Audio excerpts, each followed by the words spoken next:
Hello friends, very good afternoon to all.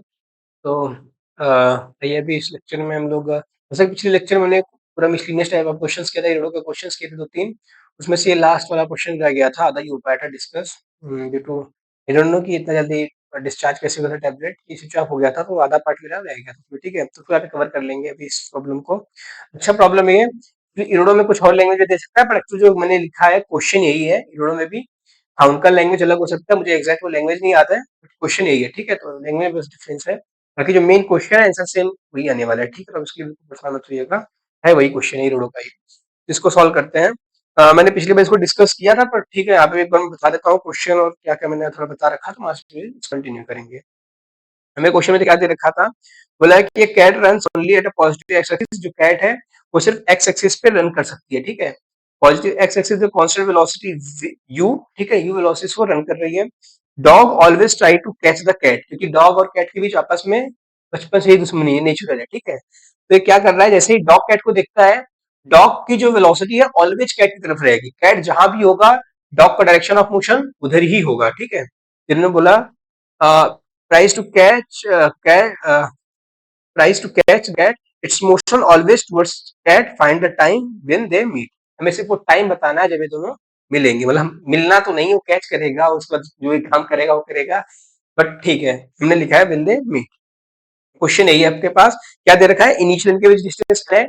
Cat यहाँ पे x axis पे move कर रही है यू, डॉग इनिशियली तो भी वी की तरफ वाई एक्सिस पे, क्योंकि कैट मेरे पास वाई एक्सिस पे ही है। बट जैसे जैसे कैट आगे बढ़ती जाएगी, वाई का डायरेक्शन ऑफ मोशन चेंज होता रहेगा। मैंने पूरा ये पिछले लेक्चर में एक्सप्लेन भी किया था, बट यहाँ पे एक बार फिर से मैं एक्सप्लेन कर देता हूँ कि मैंने क्या करा रखा है। ठीक है, तो मैं यहाँ पे फिर से उसको बता देता हूँ, नो प्रॉब्लम। एक्चुअली ऐसा था कि यहाँ पे कैट थी और यहाँ पे डॉग था इनिशियली। इनिशियली डॉग का मोशन इधर होगा वी, और इसका मोशन इधर होगा यू। ठीक है, और ये डिस्टेंस मुझे एल दे रखी है। इनिशियल इनिशियल स्टेट है जब टाइम टी इक्वल टू 0 है। अब क्या होगा, जैसे ही अगले माइक्रो सेकेंड, बहुत ही कम टाइम में, अगले जस्ट माइक्रो पिको सेकेंड में भी कैट थोड़ी सी आगे बढ़ेगी यू टू टी से। जैसे ही कैट आगे बढ़ेगी, ये क्या, तो मैं क्या बोल रहा हूँ, जैसे ही कैट आगे बढ़ेगी अपने एक्सिस पे, क्या डॉग अभी वही एक्सिस पे चलेगा? नहीं, डॉग इतना पागल तो नहीं है। डॉग को भी पता है कि मुझे कैट को पकड़ना है, तो मेरी पूरी की फुल जो इंटेंशन है वो डॉग कैट की तरफ ही होना चाहिए। मेरा पूरा टारगेट वो कैट पे सेट कर रखा है। ठीक है, तो जैसे कैट आगे बढ़ी, डॉग तुरंत घूम जाएगा, अपना थोड़ा सा डायरेक्शन ऑफ मोशन चेंज कर लेगा और कैट की तरफ करेगा। तो यहाँ से डायरेक्शन ऑफ मोशन ऐसे चेंज होगा, डायरेक्शन ऑफ मोशन ऐसे चेंज होगा, और डॉग अभी आपको यहाँ मिलेगा। अब उसका डायरेक्शन ऑफ मोशन पूरी पूरी वेलोसिटी वी यहाँ लगा है। अब कैट फिर से भगेगी, कैट यहाँ से फिर से भगी यू से, अगले सेकंड में कैट फिर से आगे हो जाएगी, डॉग फिर से अपना डायरेक्शन ऑफ मोशन चेंज करेगा, क्योंकि मतलब कैट आगे निकल गई, डॉग अभी पुराने एक्सिस में थोड़ी चलेगा, पुराने एक्सिस में तो कहीं और चला जाएगा, कैट से मिलेगा ही नहीं। उसे तो मिलना है ना, बातचीत करनी है उसे कैट से, तो मिलके बातचीत करने के लिए उसे एक्सिस चेंज करनी पड़ रही है बार बार।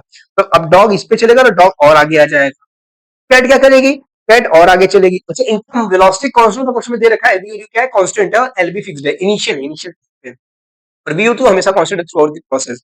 इनकी मैक्सिमम वेलोसिटी होगी हो सके। और ये क्या होगा, देन डॉग यहाँ से क्या मैं बोला, हाँ, कैट आगे चली गई थी, तो डॉग का डायरेक्शन मोशन अगेन से चेंज होगा यहाँ पे ऐसा, तो डॉग अभी यहाँ मिलेगा आपको। देन कैट आगे से आगे जाएगी, तो डॉग का फिर डायरेक्शन मोशन चेंज होगा, यहाँ आ जाएगा। फिर कैट आगे जाएगी, डॉग डायरेक्शन मोशन फिर चेंज होगा, डॉग यहाँ, कैट यहाँ, डॉग यहाँ, कैट यहाँ, डॉग यहाँ, देन कैट यहाँ, डॉग भी यहाँ। क्या दोनों मिल गए एक दूसरे पे? वे दोनों आपस में बातचीत करेंगे, वो देखेंगे वो लोग क्या करेंगे। तो अब अगर मैं इसका पाथ ट्रेस करूँ, अगर मैं डॉग का पाथ ट्रेस करूँ, डॉग का पाथ कुछ ऐसे जा रहा है क्या, कर्व जैसा कुछ कर्व में पाथ है। बहुत लोग के क्वेश्चन देखते ही बोले होंगे कि ऐसा होना चाहिए कि डॉग डॉग ऐसा, डॉग का मोशन ऐसा होना चाहिए। क्यों भाई, डॉग का मोशन स्ट्रेट लाइन क्यों होना चाहिए? कोई इसका लॉजिक है? जब मैंने बोला कि कैट की तरफ डॉग चल रही है, कैट का तो मोशन हर टाइम पे चेंज हो रहा है ना, कैट तो यहाँ पे भी है ही नहीं, तो डॉग इधर क्यों मूव करेगा? और इनिशियली डॉग इधर मूव कर रहा था, तो डॉग हर टाइम पे अपना मोशन चेंज कर रहा है, तो उसका हर टाइम पे डायरेक्शन चेंज होगा, तो उसका पाथ कभी स्ट्रेट लाइन आ ही नहीं सकता। वो पक्का है कि नॉन लीनियर कुछ है, अजीब सा कर्व में आएगा जिसको ट्रेस कर रहा है। तो अगर मैं पे लिखूं, तो ये हो गया। और अगर मैं ट्रेस करूं path of the cat, path of the cat कैसा है, पाथ ऑफ द कैट कुछ नहीं, सिमिलर ऐसा है, यू इन टी यहाँ पे आ जाएगा। तो let's say time t is equal to 0 है, let's t is equal to capital T है जहां पे मिले, ठीक है।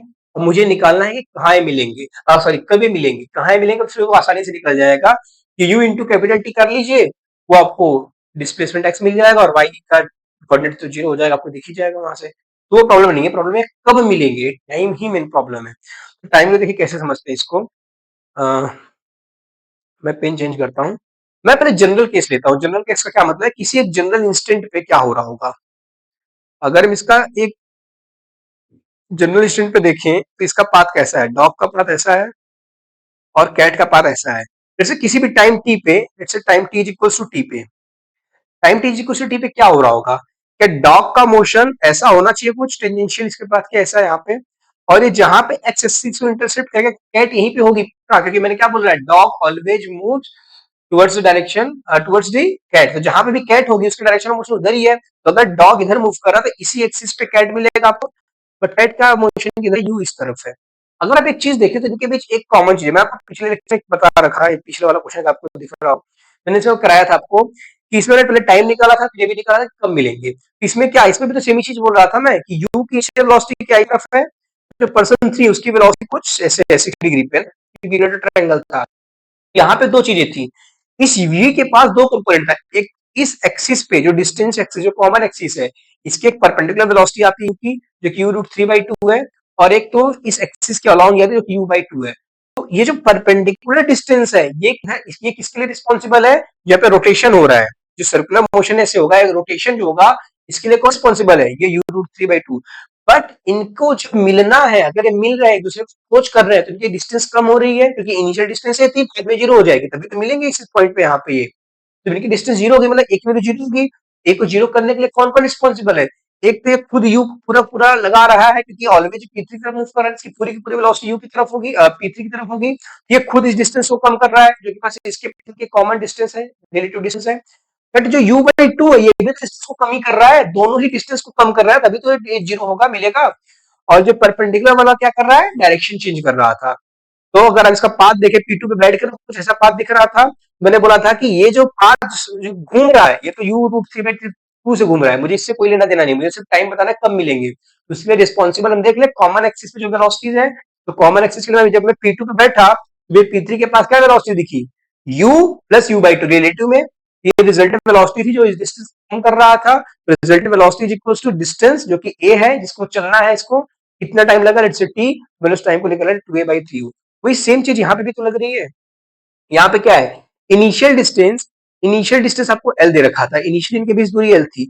अभी लेट्स से किसी टाइम t पे इसके पास डिस्टेंस L हो गई, ठीक है। तो ये जो L, ये जो डिस्टेंस है ये कैसे हो रहा है, ये डिस्टेंस ट्रेवल कर रहा है, कौन ट्रेवल करा रहा है, इनका कॉमन जो इस एक्सिस के अलावा जो कॉमन वेलोसिटी है, हम उसको देखेंगे कि ये डिस्टेंस कैसे कम हो रहा है।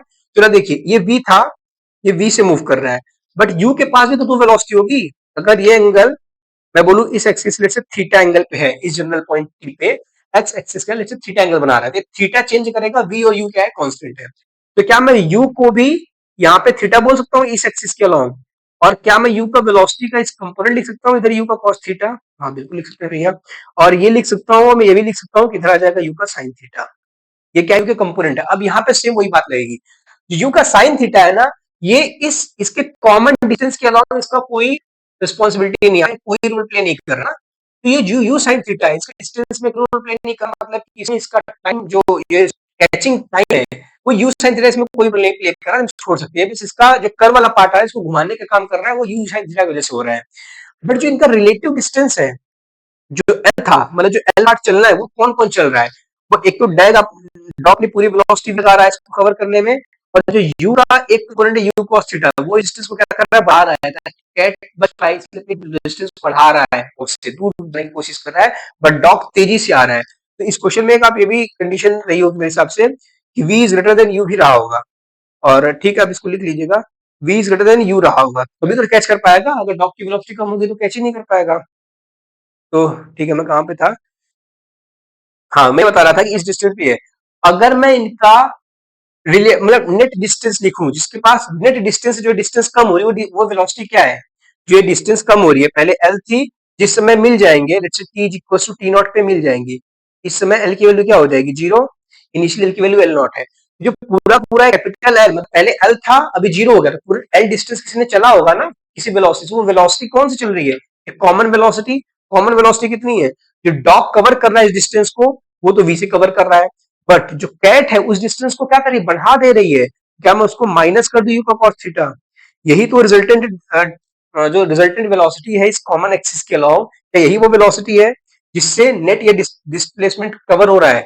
ये कितना डिस्प्लेसमेंट कवर हो रहा है, क्या ये अगर मैं इसको dt से मल्टीप्लाई कर दूं लेट से, क्योंकि छोटे से टाइम के डिस्टेंसेस है, एक सेकेंड, अगर मैं इसको dt से मल्टीप्लाई करके इंटीग्रेट कर दूं छोटे छोटे टाइम में, तो अभी क्या था, एल था, फिर L1 होगा, फिर पहले कैपिटल एल था, फिर L1 रहा होगा, फिर अभी एल हुआ होगा, फिर अभी जीरो हो गया। पूरा पूरा जो डिस्टेंस ट्रेवल्ड हो रहा है क्या डी के बराबर होगा, या फिर मैं इसको एल के बराबर बोल दूं, कैपिटल एल के बराबर, यही तो डिस्टेंस में ट्रेवल कर रहा है। जो रिजल्टेंट वेलोसिटी है टाइम है, ये आपको क्या देगा, डिस्प्लेसमेंट, यही तो ट्रेवल, यही तो कवर हो रहा है। तो रिजल्टेंट वेलोसिटी कितनी आ रही है, v माइनस का u cos थीटा, जो कि मेन कॉमन एक्सिस है, और ये कितना डिस्टेंस डिस्प्लेसमेंट कवर कर रहा है, ये नेट और नेट डिस्प्लेसमेंट कवर कर रहा है। पहले एल दूरी रही होगी, धीरे धीरे धीरे धीरे ये डिस्टेंस घटती गई होगी और ये जीरो हो गया होगा, तभी मिले होंगे। बट इस एक्सिस को दो लोग ट्रेवल कर रहे थे ना, तो अगर मैं एक के फिर में बैठ जाऊं, अगर मैं कैफे में बैठ जाऊं, तुझे क्या दिखेगा, वेलोसिटी ऑफ, जस्ट एक सेकेंड,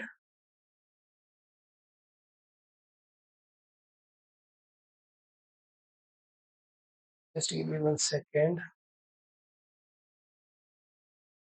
हेलो हेलो, ए, आ रही है आवाज, ठीक है।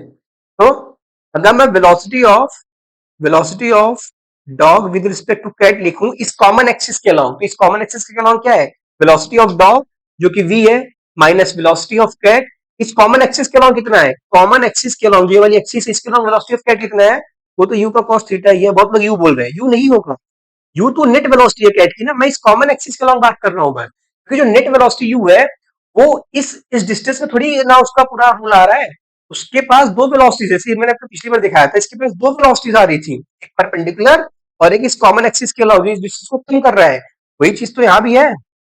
इसके पास जो रिजल्टेंट वेलोसिटी है पूरा का पूरा एक डिस्टेंस को बढ़ाने में रोल प्ले नहीं कर रहा, ठीक है। इसमें जो परपेंडिकुलर वेलोसिटी है इसको कर्व का पार्ट दे रहा है, जो ये कर्व आ रहा है इसकी वजह से आ रहा है, बट जो डिस्टेंस कम हो रही है वो तो यू cos थीटा की वजह से कम हो रही है ना। तो जो रिजल्टेंट वेलोसिटी होगी इस कॉमन एक्सिस के अलावा, वो हो जाएगी v minus you cos theta. इस इस वेलोसिटी इनटू टाइम अगर मैं इंटीग्रेट कर दूं, तो छोटे छोटे टाइम जो छोटे छोटे डिस्प्लेसमेंट कम हो रहा है, डीएल, ये कितना चलेगा, ये एल ही तो चला होगा टोटल, तभी तो मिलेंगे ना। अगर इनिशियली एल था, तो अगर ये नेट वेलोसिटी से, जो नेट वेलोसिटी है डॉग की with respect to cat, cat के रिस्पेक्ट में इतनी वेलोसिटी हो गई, अगर मैं dt से मल्टीप्लाई करता जाऊं, तो क्या एल के बराबर होना चाहिए, लिमिट क्या रहेगी, जीरो से लेकर के कैपिटल टी रहेगी। क्यों, क्योंकि इतने टाइम में तो मैं मिलवा रहा हूँ ना, यहाँ पे मैंने कैपिटल टी नॉट मान रखा है ना। हाँ, तो कैपिटल टी बोल दीजिए, इसको टी नॉट लिखने की क्या जरूरत है, एक सेकेंड,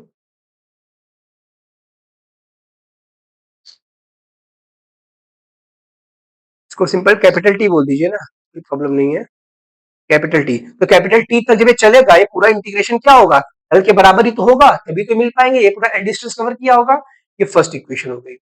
अभी अब एक प्रॉब्लम है, ये इक्वेशन पे सॉल्व हो चुका है, अगर आपके पास cos थीटा का कोई रिलेशन होता, अगर आपके पास थीटा का कोई रिलेशन होता कि वो कैसे चेंज हो रहा है, तो ये क्वेश्चन इसी पे हो जाता सॉल्व। बट प्रॉब्लम ये कि v तो कांस्टेंट है, u भी कांस्टेंट है, बट cos थीटा हमें प्रॉब्लम दे रहा है, क्योंकि थीटा हमने मान रखा है किसी भी जनरल टाइम t पे कि वो थीटा एंगल पे होगा, और ये थीटा हर टाइम पे अलग अलग है। इनिशियल क्या है, इनिशियल थीटा क्या है 90 डिग्री, और फाइनली थीटा जीरो है।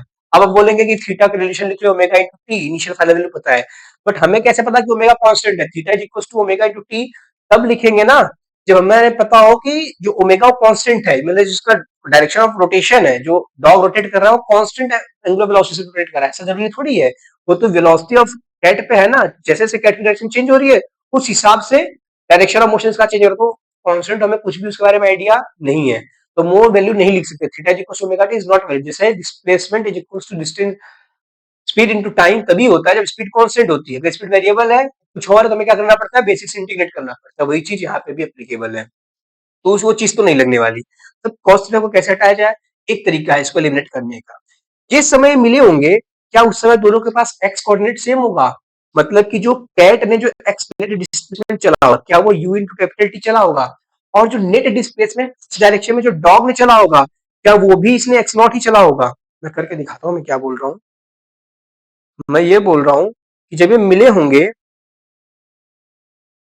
जब ये जहां मिले होंगे, जो नेट डिस्प्लेसमेंट जो डॉग ट्रेवल कर रहा है वो भी एक्स नॉट होगा, और जो नेट डिस्प्लेसमेंट एक्स की तरफ जो ये ट्रेवल कर रहा है कैट, वो भी एक्स होगा।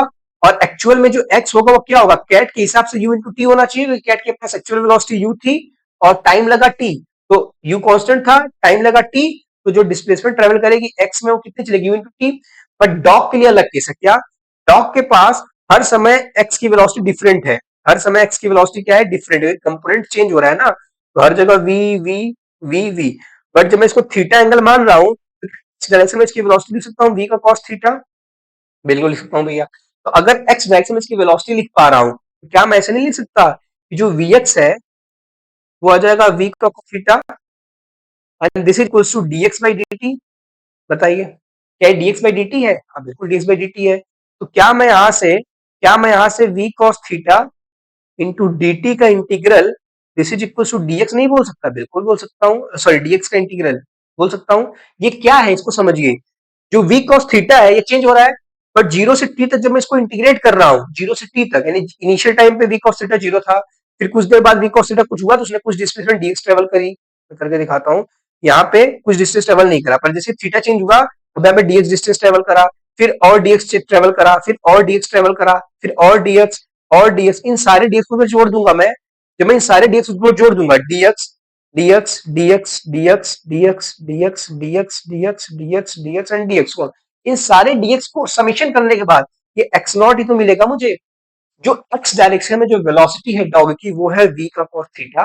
कितने वेलोसिटी से वो ऑलवेज चलेगा, क्योंकि थीटा वेरी कर रहा है तो v cos थीटा भी तो वेरी कर रहा है। x डायरेक्शन में जो net velocity v cos theta ही आएगी हर टाइम पे, बट थीटा वेरी कर रहा है तो हमें कोई प्रॉब्लम नहीं है। हम इसको बेसिक से कर रहे हैं, कौन सा vx इंटू t बोल रहा हूं मैं, ऐसा तो नहीं बोल रहा ना, मैं भी तो इंटीग्रेट ही कर रहा हूँ ना डी से छोटे छोटे एलिमेंट लेके। तो इन छोटे छोटे एलिमेंट को जब मैं इंटीग्रेट कर रहा हूँ, जीरो से लेकर के टी तक इंटीग्रेट करने में dx का इंटीग्रेशन क्या ये x बराबर ही होना चाहिए, और x क्या है मेरे पास, क्या मेरे पास u इंटू कैपिटल टी है। हाँ सर मजा आ गया, बहुत बढ़िया। तो यही एक कंडीशन था कि हमें v cos थीटा को हम कैसे एलिमिनेट कर पा रहे हैं, क्योंकि आप देखिए सेकंड इक्वेशन है और ये फर्स्ट इक्वेशन, जरा फर्स्ट और सेकंड में देखिए क्या प्रॉब्लम है। हमें v और u से कोई पंगा नहीं है, पंगा है cos थीटा से। cos थीटा में बिल्कुल भी नहीं पता cos थीटा कितना है, तो cos थीटा के लिए मैंने क्या करा, मैंने x को इक्वेट कर लिया। अब x से मैं cos थीटा की वैल्यू निकाल सकता हूँ, कैसे निकाल सकता हूँ, मैं यहाँ से बोल सकता हूँ कि v तो कांस्टेंट है, v बाहर आ जाएगा, इंटीग्रेशन ऑफ जीरो से t cos theta dt, this should be equals to u into capital T। क्या मैं यहां से इंटीग्रेशन ऑफ जीरो से t cos theta dt this is equals to u into capital T divide by v नहीं बोल सकता? बिल्कुल बोल सकता हूँ। ये हो गया मेरे पास, लेट्स से इसको थर्ड इक्वेशन बोल देता हूँ। थर्ड इक्वेशन को फर्स्ट में पुट करिए, आपका काम हो गया, क्वेश्चन खत्म हो गया। तो मैं फर्स्ट इक्वेशन को और अच्छे से लिख देता हूँ। जो फर्स्ट इक्वेशन है वो क्या थी, इंटीग्रेशन ऑफ जीरो से t, पहले v का इंटीग्रेशन लिख लेते हैं, v into d t, minus integration u zero से t, integration u cos theta dt, this is equals to l। ये l के बराबर होना चाहिए। अब यहाँ क्या क्या प्रॉब्लम था, ये वाला पार्ट तो कोई दिक्कत नहीं है, v कांस्टेंट है, सिंपल क्या आ जाएगा, v का v आ जाएगा बाहर, dt का इंटीग्रेशन आ जाएगा t, लिमिट जाएगी फ्रॉम जीरो से t, ठीक है, माइनस u कांस्टेंट है, u को मैंने बाहर निकाल लिया, इंटीग्रेशन ऑफ जीरो से t cos theta dt this is equals to l। यही तो प्रॉब्लम दे रहा था मुझको कि ये वैल्यू मुझे नहीं पता कितनी है, cos थीटा कैसे वेरी कर रहा है, ठीक है सर मुझे कोई में मतलब कोई भी इसके बारे में इंफॉर्मेशन नहीं, तो हमने इसको क्या करा, फ्रॉम थर्ड, मैं इसको थर्ड से इक्वेट कर सकता हूँ ना, फ्रॉम थर्ड इक्वेशन मैं इसको बोल सकता हूँ क्या, u into capital T divide by v है, जहां पे v और u फिक्स है, कैपिटल टी हमारा डिफॉल्ट टाइम है जो हमें निकालना है। तो बड़े आसानी से मैं इसको बोल सकता हूँ, अभी क्वेश्चन आपको ऑलरेडी सॉल्व हो चुका है कि v इंटू, इसमें लिमिट रखिए t में, तो क्या हो जाएगा, कैपिटल टी माइनस जीरो, तो कैपिटल टी हो जाएगा माइनस ऑफ u। इस पूरे वैल्यू को मैं यहां से लिख सकता हूँ u into capital T divide by v and this is equals to l, ठीक है। तो यहां से अगर मैं इसको एलसीएम लेके सॉल्व कर लूं, ये हो जाएगा v स्क्वायर, और t को मैं कॉमन भी कर लेता हूँ, पहले लिख लेता हूँ v स्क्वायर माइनस u लेके u स्क्वायर हो जाएगा t divide by v equals to l। यहाँ से अगर मैं t को कॉमन कर लूं, बोल सकता हूँ v square minus u square divide by v equals to l, तो यहाँ से मैं अभी टाइम अपना निकाल सकता हूँ, मल्टीप्लाई कर लेता हूँ उधर, l v divide by v square minus of v square. क्या ये वही टाइम है जब ये दोनों मिल गए होंगे? बिल्कुल, क्योंकि अब सब कुछ में नोन है। एल हमें पता है, इनिशियल डिस्प्लेसमेंट, इनिशियल डिस्टेंस उनके बीच थी। वी पता है ड्रॉप की वेलोसिटी, यू पता है कैट की वेलोसिटी। ये इतना टाइम लगेगा इसको कैच करने में। तो बहुत बढ़िया, बहुत प्यारा प्रॉब्लम था ये, पीरियडो का क्वेश्चन था। तो आई थिंक आपको समझ आया होगा कि मैंने इसको कैसे सॉल्व किया। अब अगर पूछ ले कहाँ मिलेंगे, कहाँ मिलेंगे, तो कोई दिक्कत नहीं है, वाई कोऑर्डिनेट तो जीरो हो जाएगा, क्योंकि y coordinate y x axis पे आ जाएगा। एक्स कोऑर्डिनेट आप निकाल लीजिए, एक्स नॉट कितना हो जाएगा, you into capital T. You मुझे पता है, जो कि कैट की वेलोसिटी है। टोटल टाइम कितना लगा, टोटल टाइम लगा l v divide by v square minus of u square.